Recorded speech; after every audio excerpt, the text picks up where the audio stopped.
tendresa insumisa, el teu cor desobedient.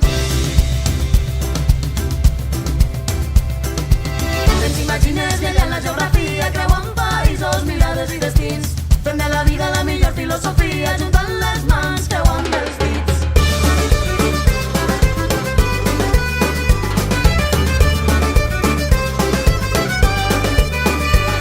Com el volten que ens ha guiat per les dreceres de l'oblit, esborrem allò que ens han contat, inventem noves formes de delit. Estime la teua tendresa insumisa. Avui quedem amb Nerea, comunicadora audiovisual i youtuber valenciana, amb les idees molt clares. Per això hem anat fins l'Horta de Godella. Hola, estem així amb Nerea Sant Fèlix per a la nostra revista Mirall. I avui ella es va mirar al nostre mirall per contar-nos qui és i sobretot per què està així. 26 anys, impacient, extrovertida, un poquet desordenada i és comunicadora audiovisual i youtuber. Estem així a l'Horta de Godella, important, per algun motiu, Nerea, perquè has triat este lloc, és important per a tu? Doncs sí, perquè jo sóc de Godella i l'Horta de Godella és, diguem, l'espai on, sobretot, la gent jove venim a córrer, a fer esport, a passejar, un poc a respirar l'aire pur, no?, que moltes vegades la pol·lució, la contaminació ens impedeix. Aleshores, l'Horta és com la senya d'identitat del meu poble i volia, Rossellà, que la conegueres. 400 subscriptors a YouTube. Encara no. Sí, però has començat en octubre o per ahir començar. A finals d'octubre vaig començar i bé, a poc, tota pedra fa paret i allà estem sense perdre el fil, a veure si ho aconseguim. I com comença esta aventura? Què penses? Quin és ese principi? Doncs mira, jo, com bé has dit, soc comunicadora audiovisual, vaig acabar un màster en desembre, també sobre periodisme i sobre presentació i reporterisme. Aleshores jo veia que el panorama actual del periodisme i la comunicació està com està, i més a València. Aleshores vaig dir, necessito fer alguna cosa que em permetisca continuar informant, continuar divertint a la gent i divertir-me a mi mateixa i continuar gravant i editant, que és la meva passió. Aleshores vaig dir, Nerea, canal de YouTube, ja. És que va ser una vesprada i digui, em grava el vídeo i el puig pensat i fet. Aleshores va començar així Nerea Sant FTV i així seguim. Però hi ha un detall molt important i que et caracteritza, i és que és en valencià. El seu canal de YouTube és íntegrament, quasi íntegrament, en valencià. Per què? No penses que pot reduir el nombre de subscriptors, per exemple? Mira, lo del tema de fer en valencià és perquè jo soc valenciano parlant de tota la vida, és la meva llengua materna, aleshores jo m'expresso molt millor en esta llengua, no? I vaig dir, mira, no hi ha molta gent que faig a YouTube en valencià, em vaig ficar a investigar un poc i vaig trobar prou youtubers, però no una àmplia gamma de youtubers. Vaig dir, és una mena també de difundir la nostra llengua, no? La nostra identitat. Aleshores vaig dir, Nerea, en valencià, pensat i fet també, com vaig fer el canal, vaig dir en valencià, que és com millor m'expresse i més còmoda em sentisc. També he de dir que sí, com tu bé has dit, el nombre de subscriptors es redueix al fer-ho en valencià. Intente traduir quasi tots els vídeos per a que la gent que no entén el valencià puga també veure els meus vídeos i entendre-los, però també molta gent em diu, ai Nerea, si ho feres en castellà potser duplicaries els seguidors o tindries arribaries a més gent, val? Però és la meva llengua, és com jo vull fer-ho i em sentisc a gust. Aleshores tampoc busque tindre subscriptors, busque que la gent que veu el meu canal es senta identificat amb mi i amb la llengua en la que estic parlant. El que sí que, Nerea, tu parles al teu canal de coses molt quotidianes, no? Conta'ns un poc i sobretot en quin vídeo et quedaries de tots. Jo tinc el meu preferit, te'l puc dir. A veure, el tema dels vídeos de YouTube també vaig estar investigant abans de fer-me el canal i deien, per a tindre un canal de YouTube amb molts seguidors has de tindre una temàtica clara. I jo vaig dir, Nerea, tu no tens cap temàtica clara. Aleshores sabia que no anava a tindre molts seguidors. Però parle de les coses que m'avellís, de les coses que m'apareixen per la ment de repent o de temes que em criden l'atenció o que em causen mal de cap, no? temes que dic, hòstia, això he de parlar perquè la gent no parla i jo ho he de fer perquè sí, perquè m'ha vist, tampoc em censuren i em fique tabús. Els vídeos que em quedaria del meu canal, buah, pues és pregunta difícil. Pense que el del Dia de la Dona, el del 8 de març, m'agrada molt perquè s'anomena Som dones, que ixen les dones més importants per a mi, no? de la meva família i de la meva vida. Aleshores pense que és un vídeo molt sentimental, se me va ocórrer també de la nit al matí i vaig dir, ho he de fer. Però també un altre dels vídeos que m'agrada prou i que crec que em definís prou és el del Vinson Stag, que va ser dels primers que vaig fer, i la gent allí va poder conèixer un poc qui era Nerea, no? Perquè jo soc música, jo toque la flauta travessera i el saxo, aleshores la música per a mi és molt important. Aleshores este Vinson Stag és com la definició de la meva personalitat en 20 cançons i pense que este també és prou interessant. Has parlat, bueno, el meu preferit és el de les precampanades. Nerea va vestir-se de fallera amb el seu amic que no va vestir-se al principi. Al principi, però van fer un poc de màgia i Fran també tenia que anar vestit de fallero, com manava la tradició per a fer aquestes precampanades de la terreta. No podien fer-ho d'una altra manera que anar vestits del tratge dels valencians, no? Que va quedar xulíssim, la veritat, heu de veure-lo. I estaves parlant del teu vídeo del dia de 8 de març, sí. El de que apareixien aquestes dones i tal. Jo volia anar un poc per ahí. Què és per a tu el 8 de març? El feminisme és necessari actualment? Supose que les dos coneixen la resposta, però què és realment per a tu? Com ho vius? Anem a veure, ja no és que siga necessari, sinó que la realitat és que si nosaltres no s'alcem i no defensem allò que les dones necessitem i aquestes coses que no defensa ni l'Estat ni defensen la majoria de la gent, no podríem ser qui som. No? Les dones ens queda molt de camí per recórrer i a poc pense que la consciència i la mentalitat està canviant i que a poc cada vegada estem lluitant més, aleshores estem guanyant camí, però fa falta molt encara per recórrer. Aleshores suposa que un canvi de mentalitat, de que des de ben menudes i menuts important ens ensenyen que som iguals, que no caldria fer una diferència ni entre sexes, ni colors, ni azul, rosa, o els homes i les dones, no? O els esports femenins, masculins, no, sinó una completa igualitat que avui en dia encara no existeix. Aleshores penso que és molt important ensenyar, no? a la gent, sobretot, a la gent que no pensa igual que nosaltres, que les dones som com els homes, som iguals i hauríem ser-ho. I que avui, encara a dia d'avui, no ho som, doncs, com bé sabem, en els salaris els homes cobren més que les dones o en molts aspectes de la vida que encara no tenim aquesta igualtat que necessitem i que des d'ací demanem. Has parlat del teu vídeo de Vinson Stag? Sí, de Vinson Stag. Val. Volia preguntar-te a partir d'aquest vídeo qui és Nectarina. Ah, Nectarina. A veure, també vaig fer un vídeo explicant un poc qui era Nectarina. Nectarina vaig dir fa 4 o 5 anys ja. Jo, com bé vos he dit, soc música, estime la música, vamos, per quasi damunt de totes les coses. I jo volia ser DJ, era com el meu somni, un dels meus somnis, vale? Perquè tinc molts somnis en la vida, però era arribar a ser DJ. Jo deia, per què no ho faig? I començo en el meu portàtil, en el Virtual DJ, el típic programa que utilitza tota la gent quan comença, i començo a fer un poc de camí, no? Jo treballava en una empresa d'animació, aleshores, com que m'anaven contratant per a punxar música en falles, en cosetes així, no? Aleshores després vas dir, Nerea, has de donar un pas més enllà, m'agarri una taula de mescles i comenci a inspeccionar un poc. Aleshores, avui en dia s'ha convertit en un treball per a mi, perquè moltes vegades he encontrat en falles o organitzacions o festes de poble per punxar música, i no solament fique música, sinó que també te faig la part d'animació, aleshores és un 2x1. I també dic, soc Nectarina, no soc DJ, perquè els DJs, com a tal, fan la seva pròpia música, mesclen la seva pròpia música, i jo solament em dediqué a ficar les cançons, mesclar-les, òbviament, però no faig la meva pròpia música, aleshores no em considero DJ com a tal. Per això em dic Nectarina i per això en un vídeo de YouTube expliqui que no era DJ per a que no es crearen confusions i que la gent no diguera no, estava de DJ i no és DJ. No, no soc DJ, simplement em dedique a fer feliç a la gent i fer-los ballar, perquè, vamos, és el que faig.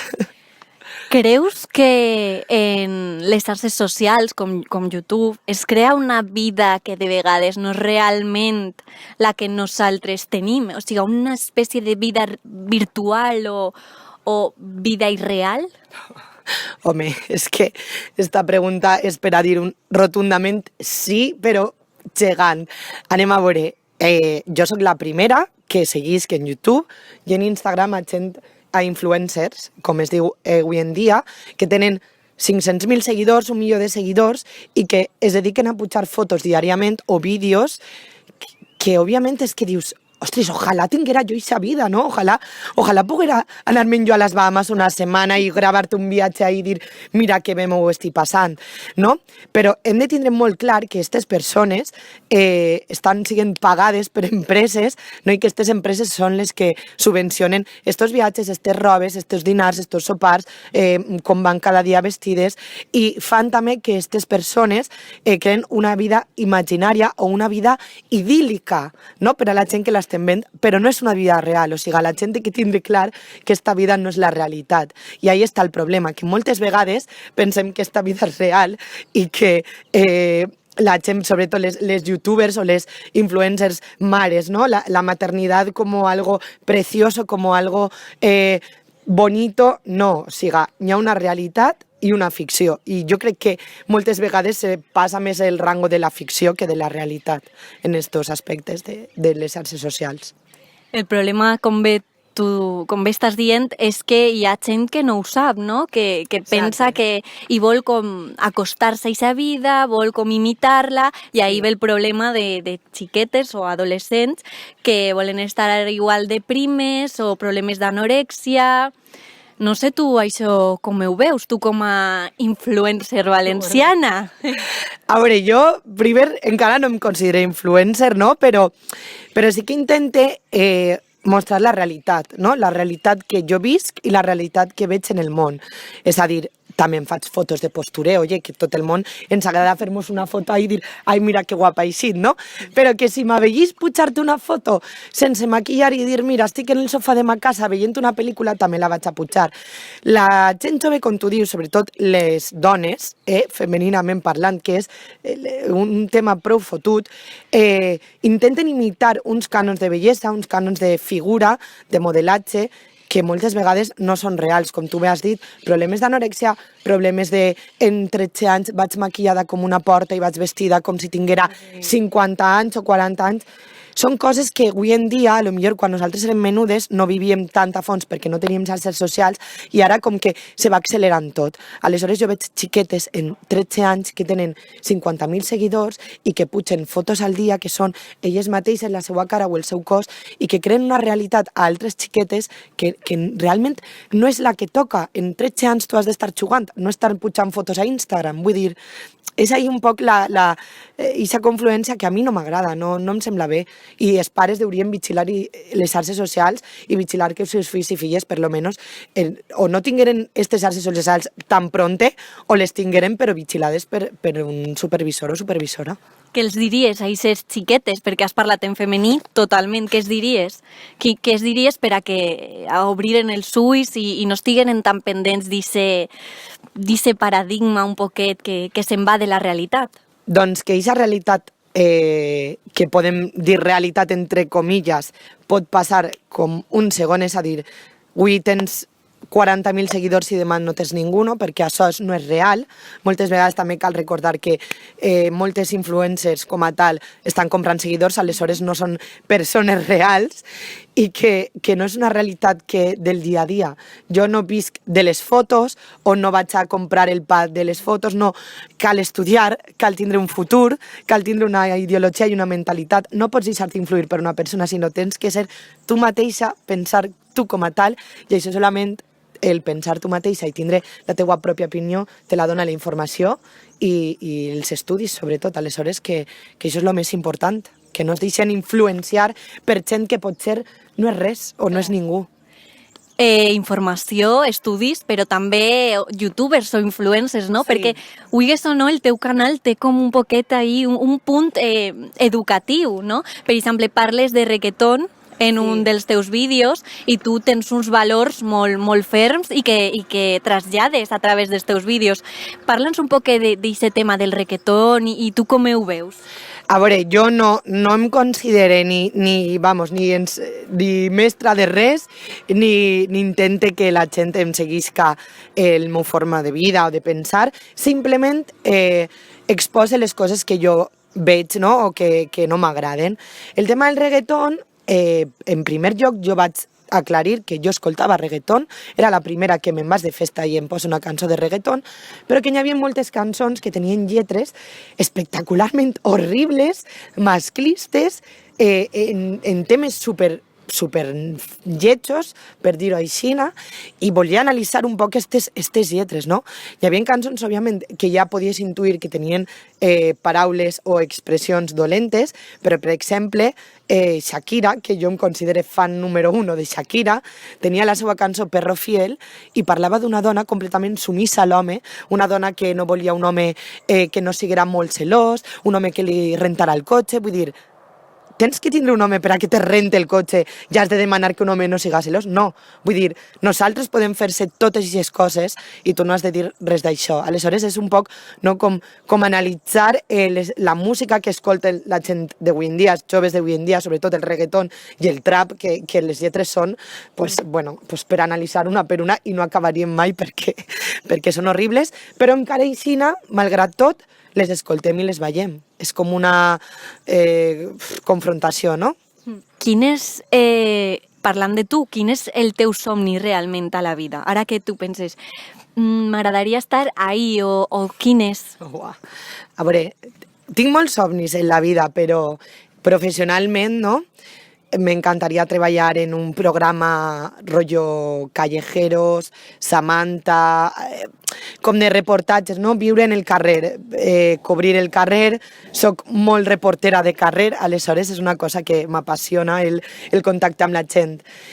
També, en quant a YouTube, com estic començant ara, també m'encantaria poder que el meu canal cresquera i poder transmetre, no, el que estem parlant, els meus pensaments i les meues idees a la gent i que em coneguen i fer-vos riure, perquè també jo soc així, no soc una persona que m'encanta també fer riure i no solament fer temes seriosos o temes de consensació social, sinó que també, igual que te puc fer un room tour i veus la meva habitació super desordenada, que te parle això de coses més interessants i més serioses.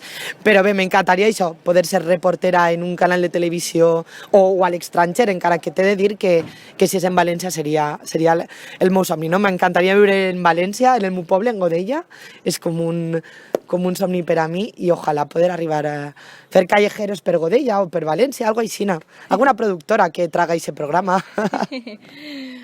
Perquè recordem que a punt està ahí la nova radiotelevisió valenciana, està ahí al caure. Quina opinió tens sobre este mitjà de comunicació emergent? A veure, espere que tots els somnis que han anat creant, no? Sobretot a la nova generació que som nosaltres, es complisquen i que siga una televisió realment per a tots nosaltres i que represente tot allò que abans no feia, no tot allò que abans se negava, es tallava, la censura, no? Que siga una televisió oberta, amb molta pluralitat i pública de veres, no? Amb el seu nom com a tal, una televisió pública que ens permetisca participar a totes i tots, no? d'ella. I fer-nos gaudir també i disfrutar amb programes de qualitat i d'entreteniment i d'interès per a tota mena de públic. I ja per acabar, què opines del periodisme en general en llengua valenciana? Creus que està per bon camí? Creus que està decaiguent? Quina és la teva opinió en general? A veure, en general, tampoc vaig a dir res malo, a veure si algun mitjà de comunicació me lleva la paraula. No, vull dir, crec que se fa una bona llavor, que molta gent està ahí treballant constantment per treure periodisme i notícies de qualitat i intentar informar a tota la gent, no? en molt d'interès.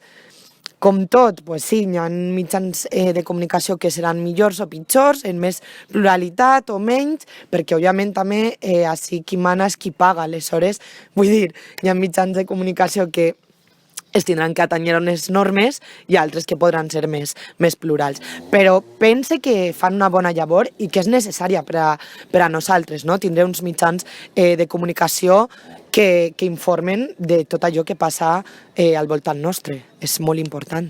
A tu no t'agrada la gent que et mira per damunt del muscle. Molt important, un detall molt important i que diu molt de Nerea. El món de la comunicació, el que tu has vist fins ara, és competitiu? Molt. O sigui, molt competitiu. He treballat en tota mena de gent, no? Gent de tu a tu, que és el que a mi m'agrada, no? Que si són companys, companyes, som iguals. Però també he treballat amb gent que es creu superior per ser un poc més que tu, o inclús sent igual que tu et creu superior, no?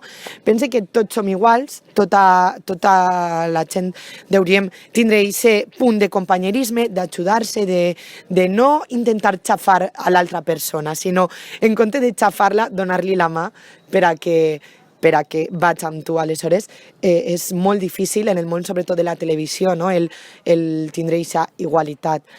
No sé el que hem de parar al futur, no sé el que viuré, però espere que continuï sent aixina. Jo crec que tinc uns ideals prou fermes per continuar sent aixina i pense que la meva manera de ser sempre va ser aixina. Jo no et vaig a mirar per damunt encara que tinga un rango superior que a tu, no? O sigui, vull dir, soc normal, natural i el que t'acabo de dir, si et puc donar la mà te la vaig a donar.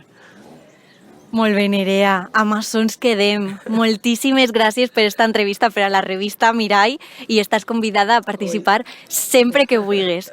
Moltíssimes gràcies i ens despedim així a l'Horta de Godella. Ara ens pegarem una volteta perquè és preciosa i fins la pròxima. Adeu! Adeu! La teua tendresa insumisa, el teu cor desobedient. T'imagines llegint la geografia, creuant països, mirades i destins, fent de la vida la millor filosofia, junta